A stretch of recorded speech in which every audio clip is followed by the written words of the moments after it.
Hello दोस्तों, LDC से related translation of Hindi sentence into English sentence and vice versa, यानी दोनों में से किसी में भी दिया जा सकता है।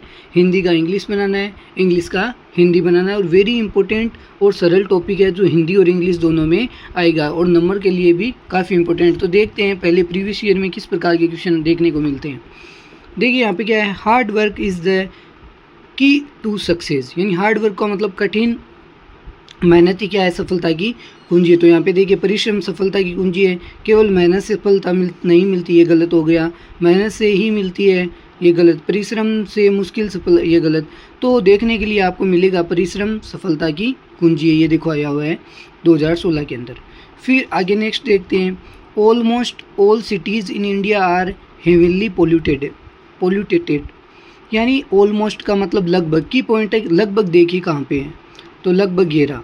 भारत के लगभग सभी शहर अत्यधिक प्रदूषित है। तो इसमें यही कहा गया है, almost all cities in India are heavily polluted, यानी ऑलमोस्ट लगभग इंडिया की जो सारी सिटियाँ हैं वो क्या है, प्रदूषण से प्रदूषित है। तो ये भी आपका आंसर हो जाएगा।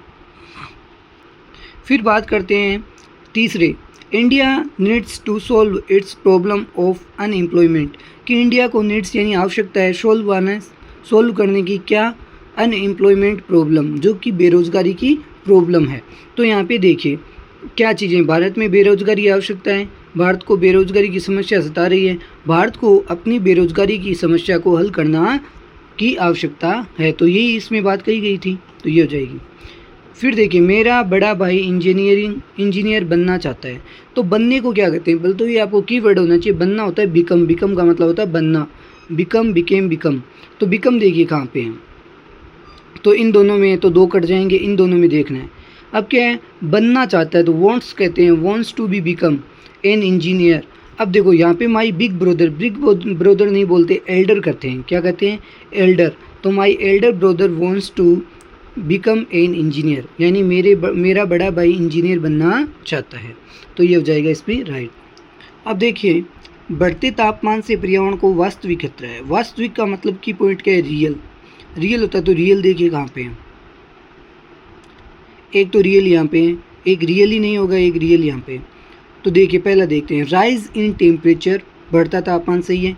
क्रिएट माना क्रिएट करता है क्या, रियल प्रॉब्लम फॉर इन्वायरमेंट। फिर डी देखते हैं कि rise temperature is a real, तो यहाँ पे रियल आ गया और यहाँ पे इज़ आ गया, तो इज आना जरूरी है सेंटेंस में। इज़ ए रियल वर्बानी, is a real threat to the environment. तो ये आपका सही हो जाएगा कि बढ़ते तापमान से पर्यावरण को वास्तविक खतरा है। थ्रेट वन है खतरा। आज इस मौसम का सबसे गर्म दिन है। आज इस मौसम का सबसे गर्म दिन है। सबसे को क्या कहते हैं, हॉटेस्ट बोलते हैं। क्या बोलते हैं, सबसे गर्म दिन को बोलते हैं हॉटेस्ट डे। तो देखिए, today is the hottest day of the season. Season का मतलब मौसम, तो ये हो जाएगा। और ये तो हो ही नहीं सकता, टुडे होटर तो हो ही नहीं सकता क्योंकि कंपैरिजन है ही नहीं इसमें। तो today is the hottest day of the season, आज इस मौसम का सबसे गर्म दिन है। फिर देखिए कैसे आए हैं, are you not going to the party. Are you, ये क्या दिया हुआ है आपको, ये दिया हुआ है इंटेरोगेटिव सेंटेंस। तो इसका मतलब क्या हुआ, क्या तुम पार्टी में नहीं जा रहे हो। यहाँ पे हेल्पिंग वर्ब नहीं है। तो देखो, क्या तुम पार्टी में जा रहे हो, क्या तुम पार्टी में जा रहे हो, क्या तुम पार्टी में नहीं जा रहे हो, तो ये होगा।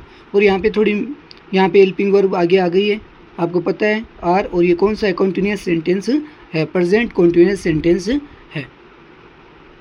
अगर वो नहीं आया तो क्या होगा, ये हाईकोर्ट का देखो एलडीसी का, अगर वो नहीं आया तो क्या होगा। तो ये क्या बोलते हैं, इनको कंडीशनल सेंटेंस बोलते हैं, जिसमें एक में तो प्रेजेंट सिंपल होता है और दूसरे में प्रेजेंट क्या होता है, फ्यूचर होता है। तो वोट विल हैपन, क्या होगा, इफ़ यदि he comes not, he does not come, नहीं आता है तो। और आपको पता है नेगेटिव में डू और डज के साथ में वर्ब की फर्स्ट फॉर्म लगती है, तो ये हो जाएगा डी। और ये कंडीशनल सेंटेंस आपको याद रखना है, इफ़ दो यहाँ पे ये कंजक्शन आ सकता है। अब देख लेते हैं इंग्लिश का हिंदी में कैसे बनाया जाएगा। हियर सो मैनी पीपुल, यहाँ कई लोग हैं, आर प्रेजेंट, यानी यहाँ कई लोग प्रेजेंट हैं, who don't care of others, जो दूसरों की क्या नहीं करते हैं, केयर नहीं करते हैं, तो इसमें क्या है, केयर का मतलब परवाह नहीं करते। देखिए यहाँ बहुत सारे लोग हैं जो दूसरों की परवाह करते हैं, परवाह नहीं करते हैं, डोंट है, तो ये तो ऐसे ही गलत हो गया। यहाँ इतने सारे लोग हैं लेकिन किसी की परवाह नहीं करते, इतने सारे का कोई मतलब नहीं है, मैनी का मतलब कई सारे लोग हैं। यहाँ ऐसे कई लोग हैं जो दूसरों की परवाह नहीं करते, तो आपका एब्सोल्युटली ये राइट हो जाएगा। यहाँ ऐसे कई लोग हैं जो दूसरों की परवाह नहीं करते, ऐसे आपको याद रखना है। फिर देखिए एक्शन में बी टेकन एज प्रपोज्ड, तो इसका क्या होगा, तो इसका ये होगा यथा प्रस्तावित कार्यवाही की जाए, तो ये आपको याद रखना है भाई, अच्छा है क्वेश्चन।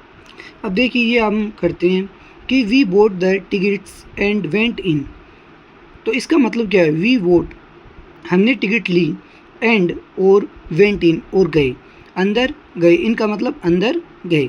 तो यहाँ पे कहाँ पे हमने टिकट खरीदे और अंदर गए, तो क्या होती है, बाई की बोट होती है सेकंड फॉर्म, और एक होता है ब्रिंग का मतलब लाना, और ब्रिंग की होती है सेकंड फॉर्म ब्रोट, BROUGST।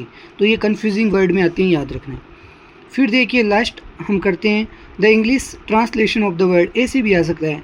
आय व्यय को क्या कहते हैं, तो बजट कहते हैं, क्या कहते हैं, बजट। फिक्सल का मतलब क्या होता है, राजस्व घाटा होता है। रिवेन्यू माने राजस्व होता है। एक्सपेंडिचर का मतलब क्या होता है, खर्च करना होता है, एक्सपेंडिचर आपको याद रखना है, खर्चा। अब देखो, क्या मेरे स्कूल पहुंचने से पहले घंटी बज चुकी थी, तो ये कौन सा सेंटेंस है, ये है परफेक्ट टेंस के अंदर आता है। इसमें क्या होता है, पास्ट परफेक्ट के अंदर आता है हेड, और एक तरफ आएगी सेकंड फॉर्म। तो देखिए डिड द बेल रंग, तो यहाँ पे गलत हो गया, यहाँ पे फर्स्ट फॉर्म आती है तो रिंग होता।